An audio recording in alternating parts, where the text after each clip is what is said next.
मैं जब कोरोना काल को याद करता हूं, कोरोना की वैश्विक महामारी के बीच सबसे तेजी से इकोनॉमी को बेहतर बनाने वाला कोई देश है तो वो देश भारत है।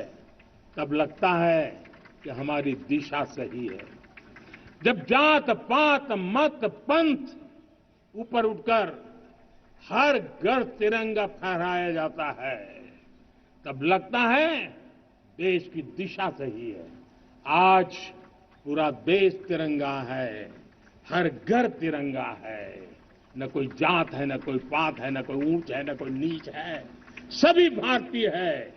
यही तो हमारी दिशा की ताकत है। जब हम 25 करोड़ लोगों को गरीबी से बाहर निकालते हैं, तब हमारा विश्वास पक्का हो जाता है कि हमने गति को बराबर मेंटेन किया है और सपनों को साकार करना दूर नहीं है। जब 100 से अधिक आकांक्षी जिले अपने अपने राज्य के अच्छे जिलों की स्पर्धा कर रहे हैं, बराबरी करने लगे हैं, तो हमें लगता है कि हमारी दिशा और गति दोनों सामर्थ्यवान है। जब हमारे उन आदिवासी साथियों को वो मदद मिलती है, पीएम जनमन के द्वारा उनको जो योजनाएं पहुंची थी, आबादी बहुत छोटी है लेकिन बहुत दूर सुदूर इलाकों में छुटपुट परिवार रहते हैं, हमने उनको खोज के निकाला है, उनके लिए चिंता की है।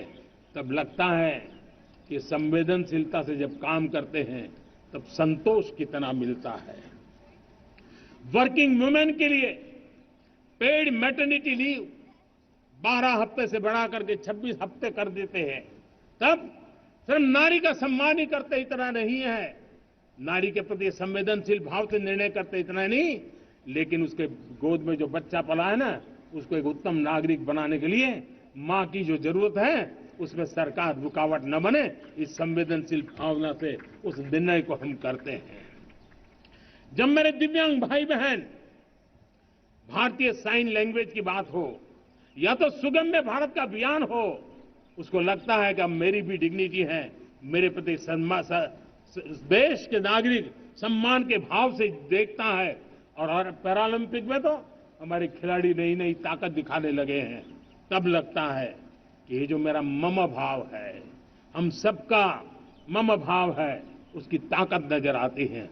हमारे ट्रांसजेंडर समाज के प्रति हम जिस संवेदना के साथ निर्णय बना रहे हैं, हम नए नए कानून बना रहे हैं, उनको सम्मान का जीवन देने के लिए हम प्रयास कर रहे हैं, तब बदलाव की हमारी दिशा सही दिखता है।